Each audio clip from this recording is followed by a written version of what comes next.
i.e., this is not about Warren Buffett, and it's not even about compounding, at least not in the way you think. Because most people hear the word compounding and immediately reduce it to numbers, interest rates, investments, percentages quietly stacking over time, clean, mathematical, predictable. But that's not how compounding actually operates in your life. In reality, compounding is not just a financial mechanism, it is a behavioral force, a silent system that is either building you or quietly dismantling you every single day. And the uncomfortable truth is this: you are already compounding, just not in the direction you think. Most people believe they are standing still financially, mentally, or emotionally. But there is no such thing as standing still inside a compounding system. You are either gaining invisible momentum or accumulating invisible friction. And the reason this matters is because Warren Buffett didn't become wealthy simply because he understood money. He understood systems. He understood forces that most people never even realize they are trapped inside. So today, we're not going to talk about success. We're going to dissect the hidden structures that decide whether your life compounds upward or collapses inward. Because once you see these systems, you can't unsee them. And more importantly, you'll start to recognize them in your own behavior. The first system is something almost no one talks about, yet it controls the trajectory of most lives. I call it the momentum illusion. At first glance, your life feels linear. You wake up, you work, you earn, you spend, and you assume that tomorrow will look roughly like today. Maybe slightly better, maybe slightly worse, but generally the same. This creates the illusion that progress is gradual. That improvement happens step by step, evenly distributed across time. But compounding doesn't work like that. Compounding is exponential, which means most of the visible results show up at the end, not the beginning. And this is where the illusion traps you, because in the early stages, compounding feels like nothing is happening. You invest small amounts, nothing changes. You build skills, no visible reward. You improve your habits, no immediate transformation. So your brain starts to interpret this as failure. And this is where most people exit the system, not because it doesn't work, but because it doesn't feel like it's working. Imagine pushing a massive flywheel. At the beginning, it barely moves. You push and it resists. You push again and it still resists. There's no visible payoff for your effort. So most people stop pushing. But what they don't realize is that each push was storing energy, and eventually the wheel begins to move on its own.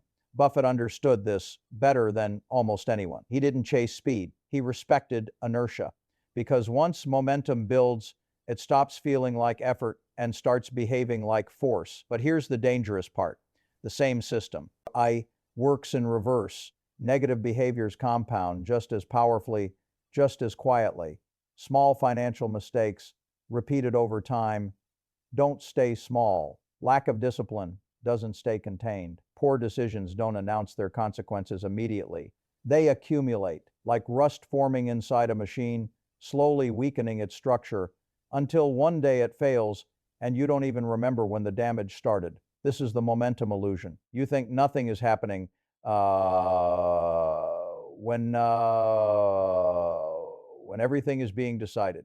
And by the time results become visible, the direction is already locked in, which leads to the second system, one that explains why even intelligent people remain stuck for decades. I call it the linear income trap. Most people operate under a simple equation: time equals money. You work more, you earn more. You earn more. You stop working, the income stops. It feels logical, fair even. But this is not a growth system. It's a treadmill. Because in a linear system, effort and reward are directly tied permanently. There is no leverage, no amplification, no multiplication. You are the engine, and the moment you stop running, the system stops producing. Now compare that to compounding systems. In compounding, your past effort continues working even when you're not. Your capital works, your skills work, your decisions continue generating outcomes. It's like the difference between carrying water and building a pipeline. One requires constant effort, the other requires upfront effort followed by sustained flow. But here's why most people stay trapped. Because linear systems provide immediate feedback. You work today, you get paid today, there's a direct psychological reward. Compounding systems, on the other hand, delay gratification. You invest today and see nothing for months or years, which makes your brain resist it because your brain is not optimized for long-term exponential rewards. It is optimized for short-term survival signals. So it pulls you back into the linear loop, back into predictable effort, predictable income, predictable limits. And over time, this creates a ceiling, not because you lack ability, but because your system lacks scalability. Warren Buffett didn't just invest in stocks. He invested in systems that scale beyond human effort. And more importantly, he structured his life to operate inside those systems. While most people stay busy, he stayed leveraged. And this is where the gap begins to widen, slowly at first, almost invisibly, then suddenly, dramatically, because once compounding and linear systems diverge, they don't move apart gradually. They separate violently, like two rockets, one escaping gravity and the other never leaving the ground. Which brings us to something deeper, something even more uncomfortable. Because even when people understand compounding, they still fail to benefit from it. Not because they don't know what to do, but because they can't sustain the behavior required to stay inside the system. And that, i.e., leads us into the next force, the dopamine disruption cycle. But to understand that, you first have to confront something about yourself that most people avoid seeing. Do you want to know if you don't fail because you lack knowledge? You fail because your brain is constantly negotiating against your future. And most of the time, it wins. This is where compounding stops being a financial concept and reveals itself as a psychological battlefield. Because even if you understand everything Warren Buffett understood about investing, patience, discipline, long-term thinking, none of it matters if your behavior keeps resetting the system. And that is exactly what the dopamine disruption cycle does. It interrupts compounding at its most fragile stage, the beginning, the phase where nothing looks like it's working, the phase where results are invisible, the phase where belief is required without evidence. This is where most people collapse. The dopamine disruption cycle is simple, but extremely powerful, i.e., your brain is wired to seek immediate reward, not because you're weak, but because survival once depended on it. Quick responses, instant gratification, fast feedback loops. So when you enter a compounding system where rewards are delayed, your brain starts to resist, quietly at first. You check your progress too early. You expect results too soon. You compare yourself to people who are already at the end of their curve while you're still at the flat beginning. And then something subtle happens. You start introducing interruptions, small ones, harmless ones. You skip consistency just for today. You pull money out of long-term investments because you want to use it now.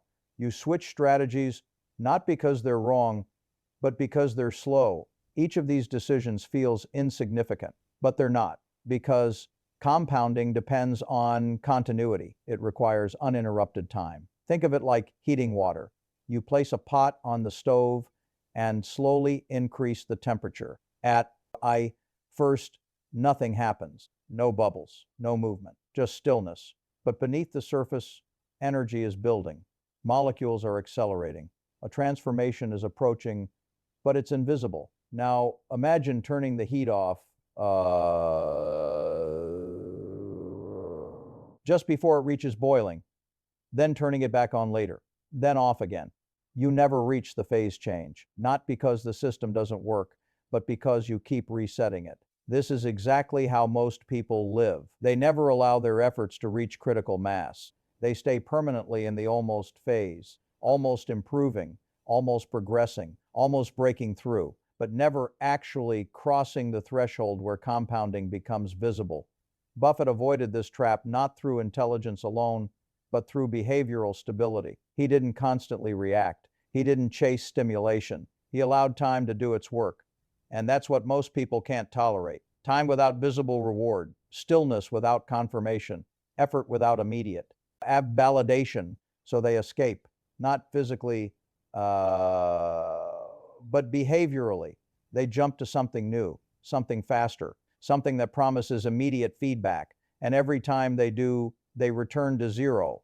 The dopamine disruption cycle doesn't destroy progress in one dramatic moment. It erodes it quietly, repeatedly, until nothing meaningful remains. And the worst part is, it feels normal because everyone around you is doing the same thing.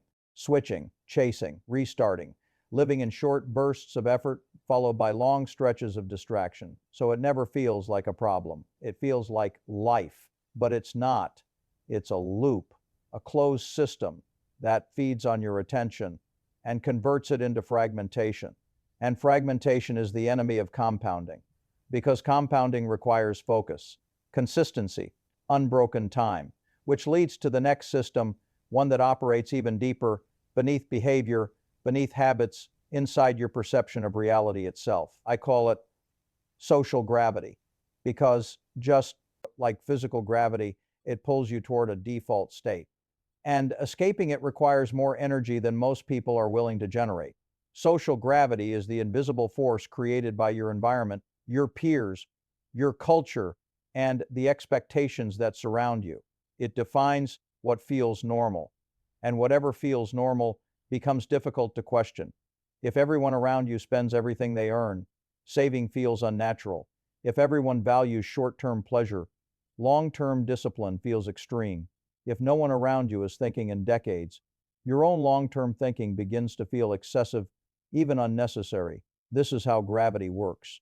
Not by force, but by constant pull. Subtle, persistent, relentless. You don't notice it because you've never experienced life without it. Imagine trying to launch a rocket. At ground level, gravity is strongest. Every inch upward requires massive energy. Fuel is burned aggressively just to lift off.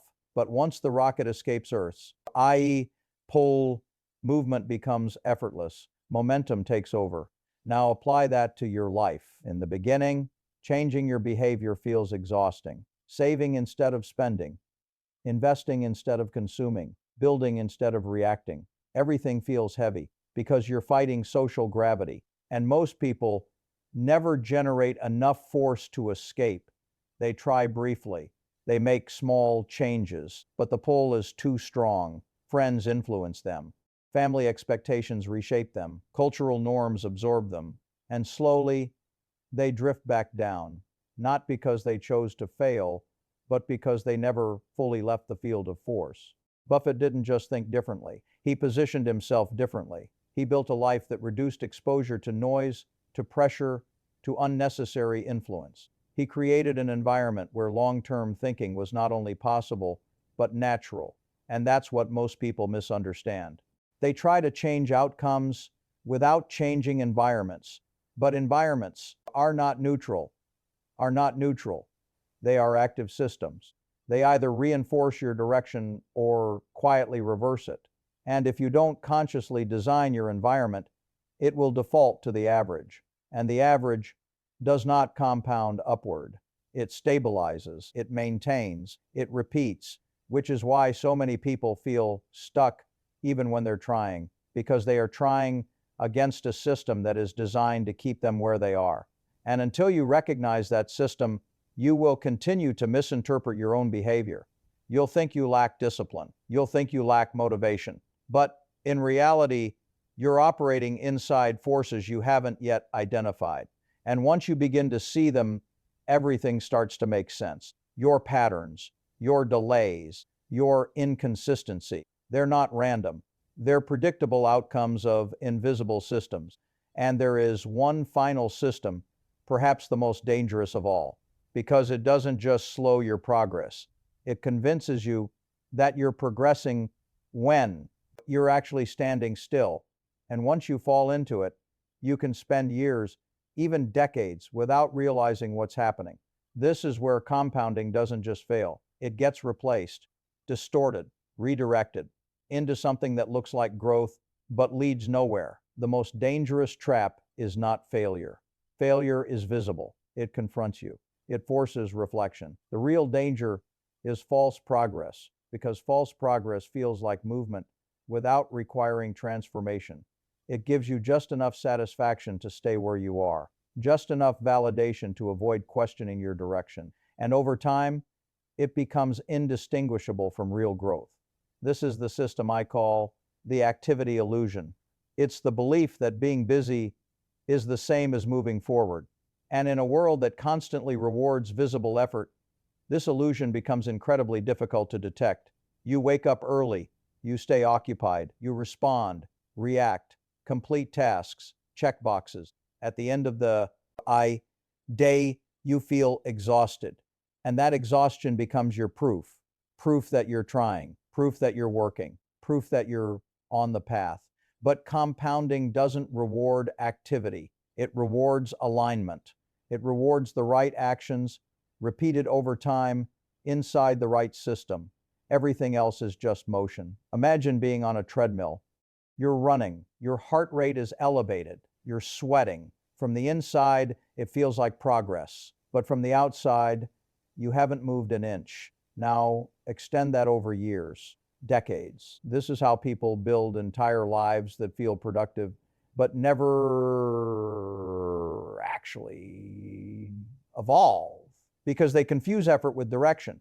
And direction is everything in a compounding system. A small misalignment repeated consistently doesn't stay small. It compounds, just like correct actions do. But in the opposite direction, Warren Buffett didn't just avoid mistakes. He avoided misaligned systems. He understood that doing the wrong thing consistently is far more dangerous than doing nothing at all, because at least inactivity is neutral.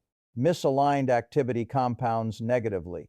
It builds momentum in the wrong direction. And once that momentum builds, it becomes incredibly difficult to reverse. Think of it like steering a massive ship. A 1-degree deviation at the beginning feels insignificant, barely noticeable.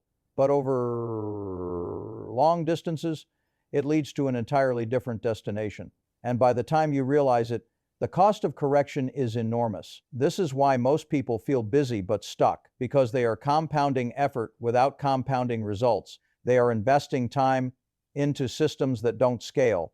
They are repeating behaviors that don't multiply. And worst of all, they are reinforcing identities that keep them inside those systems. Because over time, your actions don't just produce outcomes, they produce self-perception. If you repeatedly engage in low-leverage work, you begin to see yourself as someone who operates at that level. If you constantly react instead of build, you internalize reactivity as your identity. And once identity forms, behavior follows automatically. This is how the activity illusion locks you in.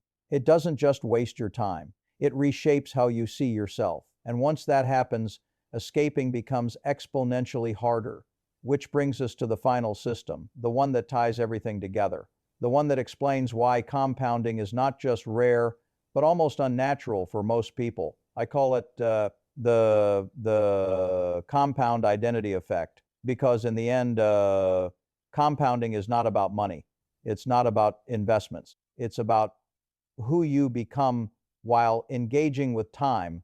Every decision you make, every behavior you repeat, every system you participate in is slowly constructing your identity, not in dramatic shifts, but in subtle reinforcements, quiet confirmations. You act, and then you become the type of person who acts that way. And once that identity stabilizes, it begins to automate your future. This is where compounding becomes irreversible, because now you're no longer forcing behavior. Your behavior is flowing from identity. If you see yourself as someone who consumes, you will naturally consume. If you see yourself as someone who builds, you will naturally build. No resistance, no internal conflict, just alignment. Buffett didn't wake up every day and force himself to think long term. He became someone for whom long-term thinking was natural, effortless, automatic.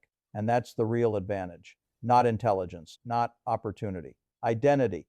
Because identity compounds faster than anything else, faster than money, faster than skills, faster than networks. And once it reaches a certain point, it starts pulling everything else with it. Your decisions improve, your environment shifts, your behavior stabilizes, and suddenly compounding stops feeling like something you're trying to do and starts feeling like something that's happening to you. But the opposite is also true. If your identity is built around short-term thinking, inconsistency, distraction, those patterns will compound just as powerfully, and they will feel just as natural. That's the part most people never realize. They think they are choosing their actions, but in reality, their identity is choosing for them. And their identity was built slowly over time through repeated exposure to the very systems we just dissected. The momentum illusion, the linear income trap, the dopamine disruption cycle, social gravity, the activity illusion. These are not separate problems. They are interconnected forces, each one reinforcing the other, each one shaping your behavior, your environment, your identity, until eventually your entire life becomes a reflection of the system you never realized you were inside. And this is where Warren Buffett becomes relevant again, not as an investor, but as an outlier, someone who saw the system and chose to operate outside of it. Not perfectly, not instantly, but consistently, over time, which is the only thing compounding ever needed. Time, uninterrupted, aligned, respected, because compounding is not something you activate, it's something you stop interfering with. And once you understand that, everything changes. You stop chasing speed. You stop seeking validation. You stop restarting. Instead, you begin protecting continuity. You begin designing environments. You begin aligning behavior with identity. And slowly, almost imperceptibly, your trajectory shifts. Not dramatically at first, but directionally. And in a compounding system, direction is destiny, because in the end, your life will not be defined by what you knew, or what you intended, or even what you started. It will be defined by what you allowed to continue.